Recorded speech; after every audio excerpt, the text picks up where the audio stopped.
Hi guys, civil technical में एक बार फिर आपका स्वागत करता हूं। इस वीडियो में मैं diploma civil engineering 5th semester survey second का एक महत्वपूर्ण सब्जेक्ट का एक पॉइंट का बात करूंगा। सर्वे में जो कर्व में है ये बहुत ही महत्वपूर्ण टॉपिक है। इस टॉपिक का पहला हेडिंग पड़ता है element of simple circular curve, यानी साधारण सरल वक्र के महत्वपूर्ण तथ्य क्या हैं, इसके बारे में हम चर्चा करेंगे। पहले मैं आपको इसके फिगर के माध्यम से बताना चाहूँगा जिसके नेमिंग दी गई है। इसका फिगर आप लोग देख सकते हैं। पहले इसके फिगर में आपने पहला लाइन देख रहे होंगे, क्या लिखा है, बैक या रेयर टेंजेंट। ये क्या है, फॉरवर्ड टेंजेंट। ये क्या है, T1 पॉइंट पीसी का मतलब क्या है, पॉइंट ऑफ कर्वेचर। और यहाँ PT का मतलब क्या है, पॉइंट ऑफ टेंजेंसी। ठीक है, ये I है, इसे क्या कहेंगे, पॉइंट ऑफ इंटरसेक्शन एंगल। यहाँ फाई एंगल का एक कोण बनाता है जिसे हम लोग कहते हैं डिफ्लेक्शन एंगल। और लॉन्ग कार्ड के सेंटर से सर्कुलर कर्व की अधिकतम ऊंचाई को हम लोग क्या कहते हैं, मिड ऑर्डिनेट। और इस सर्कुलर ऊंचाई से पॉइंट ऑफ इंटरसेक्शन के बीच की दूरी को हम लोग क्या कहते हैं, एपेक्स डिस्टेंस। अब हम जानते हैं कि कर्व के बारे में हम पढ़ रहे हैं और कर्व से रिलेटेड महत्वपूर्ण बिंदु की परिभाषा एवं जितने पार्ट्स दिए गए हैं उनके बारे में जानेंगे। सबसे पहले हम जानते हैं पॉइंट ऑफ इंटरसेक्शन होता क्या है। पॉइंट ऑफ इंटरसेक्शन होता क्या है, फॉरवर्ड टेंजेंट और बैकवर्ड टेंजेंट जहां एक दूसरे को कट करती हैं उस पॉइंट को हम लोग क्या कहते हैं, पॉइंट ऑफ इंटरसेक्शन। और इसी के बाद हम अगला पढ़ेंगे फाई डिफ्लेक्शन एंगल होता क्या है, यानी रेयर टेंजेंट कामा फॉरवर्ड टेंजेंट जितना एंगल बनाता है, रेयर टेंजेंट फॉरवर्ड टेंजेंट जितना एंगल बनाता है उसे हम लोग क्या कहते हैं, डिफ्लेक्शन एंगल, जिसे हम लोग फाई से डिनोट करते हैं। अब आता है लॉन्ग कार्ड। लॉन्ग कार्ड क्या होता है, जहाँ से कर्व बनना स्टार्ट होता है, यहाँ से कर्व बनना स्टार्ट होता है और जहाँ पे कर्व क्लोज होता है उनके बीच की मिनिमम दूरी को हम लोग क्या कहेंगे, लॉन्ग कार्ड। यानी T1 और T2 के बीच की दूरी को क्या कहेंगे, लॉन्ग कार्ड, जिसे दीर्घजीवा भी कहते हैं। अब पॉइंट ऑफ कर्वेचर की बात करते हैं। जहाँ से कर्व बनना स्टार्ट होता है उस पॉइंट को पॉइंट ऑफ कर्वेचर कहते हैं, तथा जहाँ पर कर्व बनता क्लोज होता है उस पॉइंट को पॉइंट ऑफ टेंजेंसी यानी PT कहते हैं। और ये वो T1 यानी रेडियस ऑफ कर्वेचर है जो कर्व से बनना स्टार्ट होता है। सब अलग अलग तथ्य हैं कर्व के बारे में, back tangent, forward tangent, apex distance, mid ordinate, point of tangency, point of curvature, इन दोनों के बीच की दूरी long chord, radius of curvature. ये अल्फा क्या है, अल्फा को हम लोग क्या कहते हैं, इंटरसेक्शन एंगल। जानने के लिए 180 में से डिफ्लेक्शन एंगल को घटा देंगे तो इंटरसेक्शन एंगल का मान हमारा ज्ञात होता है। यही आपका कर्व। अब हम आइए बारी बारी से डिफिनीशन को समझते हैं। फॉरवर्ड टेंजेंट तथा बैक टेंजेंट जहां एक दूसरे को कट करती है उसे पॉइंट ऑफ इंटरसेक्शन कहते हैं। पॉइंट ऑफ इंटरसेक्शन आपको समझ में आया होगा। इसी प्रकार डिफ्लेक्शन एंगल की परिभाषा, रेयर टेंजेंट फॉरवर्ड टेंजेंट से जितना एंगल बनाती है उसे डिफ्लेक्शन एंगल कहते हैं। अब लॉन्ग कार्ड की परिभाषा समझते हैं। जहाँ से कर्व स्टार्ट हुआ है तथा जहाँ से कर्व क्लोज हुआ है उनके बीच की मिनिमम दूरी को लॉन्ग कार्ड कहते हैं। लॉन्ग कार्ड का एक और डिफिनीशन समझते हैं। मिनिमम डिस्टेंस है जो पॉइंट ऑफ कर्वेचर और पॉइंट ऑफ टेंजेंसी के बीच की दूरी है। अब नॉर्मल कार्ड क्या होता है, किसी कर्व पर पूरी लंबाई की चेन ही हमारी नॉर्मल कार्ड कहलाती है।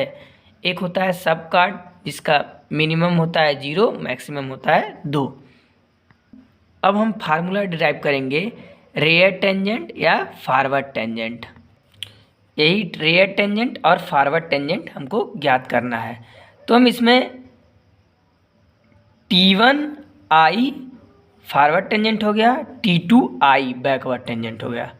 अब त्रिभुज OT1i में हमको क्या पता है, लंब पता है और आधार पता।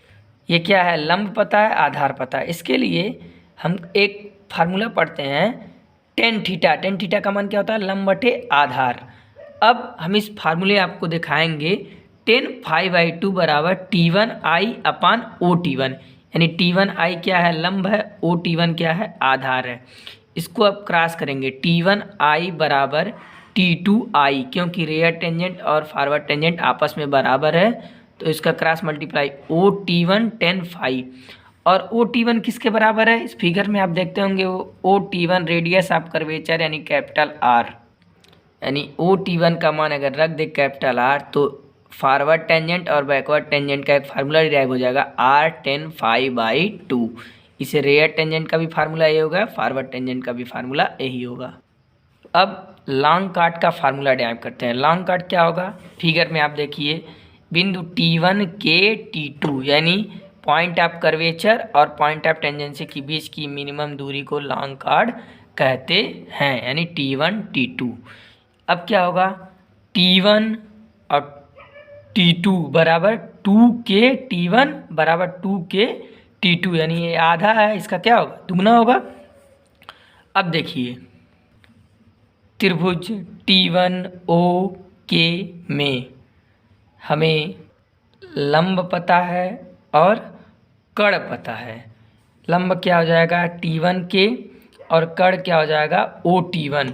तो यहाँ लंब और पता रहेगा तो फार्मूला कौन सा लगेगा, साइन 5/2। अच्छा, साइन बाई 5/2 इसलिए हम लेते हैं क्योंकि यहाँ एंगल 5/2 में है, ना कि 5 में। इस पूरे को देखेंगे तो ये 5 है, लेकिन बीच से डिवाइड है, ये 5/2 है, 5/2 है। इसी वजह से हम यहाँ साइन 5/2 की बात कर रहे हैं। तो साइन 5/2 है T1K OT1, ये क्या है, लंब है, T1K OT1 क्या है, कड़ है। तो यहाँ पक्षांतर करें, T1K बराबर क्या हो जाएगा, OT1 साइन 5/2। चूँकि हम जानते हैं OT1 क्या है, रेडियस ऑफ कर्वेचर, चूँकि उसका मान ही पहले ही रख दिए हैं, OT1 का मान R, यानी R साइन 5/2। ठीक है, तो अभी तक लॉन्ग कॉट T1 की R साइन 5/2 हो गया। इस फार्मूले से आप देख सकते हैं T1 T2 बराबर क्या है, बराबर 2T1K और 2T2K। यहाँ एक फार्मूला डिवाइड होता है, लॉन्ग कॉट बराबर क्या है, 2T1K के जगह क्या हो जाएगा, T1K का मान कितना है, R साइन 5/2, 2R साइन 5/2। इसी तरह हमारा लॉन्ग कॉट का फार्मूला क्या हो सकता है, 2R साइन 5/2। अब आगे बात करते हैं मिड ऑर्डिनेट। मिड ऑर्डिनेट क्या है, लॉन्ग कॉट के सेंटर से और कर्व की अधिकतम ऊंचाई को हम लोग क्या कहते हैं, मिड ऑर्डिनेट। मिड ऑर्डिनेट क्या है, MK, जिसे Y से रिप्रेजेंट किया गया है। MO क्या है, रेडियस ऑफ कर्वेचर। अब हम एक यहाँ फार्मूला लगाते हैं, MK यानी मिड ऑर्डिनेट बराबर Y और MO बराबर R।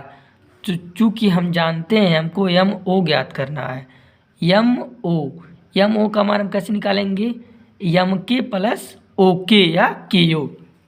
तो यहाँ से OM बराबर MK प्लस KO। OM बराबर क्या हो गया है, OM बराबर क्या है, MK प्लस KO। तो OM का मान कितना है, OM क्या है, रेडियस ऑफ कर्वेचर R, और MK का मान कितना है, Y, यानी OM की जगह R रख दिए, MK की जगह Y लिख दिए, यानी क्या हो गया, R बराबर Y प्लस KO। इसको माना समीकरण नंबर 1। अब त्रिभुज OT1K में इसमें आधार पता है, कड़ पता है, तो क्या हो जाएगा, तो कास का फार्मूला लगाएंगे आधार और कड़ के लिए, यानी कास 5/2 बराबर OK आधार बटे कड़ OT1। OK क्या है, आधार, OT1 क्या है, कड़। इसका तिर्यक मल्टीप्लाई करेंगे, OK बराबर OT1 कास 5/2। OT1 का मान कितना है, रेडियस ऑफ कर्वेचर है, यानी R। OK बराबर क्या हो जाएगा, R कास 5/2। अब OK यानी KO या OK कहें, इसका मान समीकरण 1 में रखने पर, यानी r बराबर वाई प्लस के ओ के का मान कितना है r cos फाई बाई 2, तो r बराबर y plus r cos phi by 2। अब इसको हम इधर पक्षांतर करते हैं तो y बराबर क्या हो जाएगा r minus r cos phi by 2, तो r दोनों में कॉमन है तो r कॉमन ले लिए 1 माइनस cos फाई बाई 2। यह क्या हो गया y क्या था मिड आर्डिनेट का फार्मूला प्रूव हो गया, मिड आर्डिनेट का फार्मूला प्रूव हो गया। y बराबर r ब्रैकेट में 1 माइनस cos फाई बाई 2। अब हम पढ़ेंगे एपेक्स डिस्टेंस। एपेक्स डिस्टेंस क्या है, कर्व की अधिकतम हाइट से पॉइंट ऑफ इंटरसेक्शन के बीच की दूरी को एपेक्स डिस्टेंस कहते हैं। अब हम फार्मूला बनाते हैं आई ओ बराबर I M plus M O. आइए देखते हैं कैसे हुआ। आई ओ बराबर क्या हो जाएगा I M plus M O, I M plus M O. अब आई ओ बराबर I M plus M O क्या है रेडियस ऑफ कर्वेचर यानी कैपिटल आर, आई ओ बराबर आई एम प्लस आर। अब त्रिभुज T1 OI में cos फाई बाई 2, कास का मान क्या होता है आधा का सीटा बराबर आधार बटे कड़, तो आधार O आधार और आई और आई ओ क्या हो जाएगा कड़ हो जाएगा। तो हम तिर्यक मल्टीप्लाई करेंगे इसके स्थान पर आई ओ क्रॉस इधर कर दो तो cos फाई बाई 2। अब सेक फाई बाई 2 बराबर होता है 1 बटे cos फाई बाई 2, इसको देख सकते हैं 1 बटे cos फाई बाई 2 यानी ऊपर जाएगा तो क्या हो जाएगा सेक फाई बाई 2, यानी आई ओ बराबर OT1 सेक फाई बाई 2, यानी आई OT1 क्या है OT1 रेडियस ऑफ कर्वेचर का यहाँ वैल्यू रख देते हैं कैपिटल आर, यानी आई ओ बराबर क्या हो गया आर सेक फाई बाई 2। अब समीकरण 1 इसको माने हैं, समीकरण 1 में यदि हम आई ओ का मान रखने पर तो आर cos फाई बाई 2 बराबर आई ओ का मान कितना है आर cos फाई बाई 2 बराबर आई एम प्लस आर को हम इधर पक्षांतर कर दे रहे हैं। ठीक है, पक्षांतर करने आप लोग को आता होगा तो इधर जाएगा तो क्या हो जाएगा R cos phi by 2 minus R, तो आर को कॉमन लेंगे तो सेक फाई बाई 2 माइनस 1।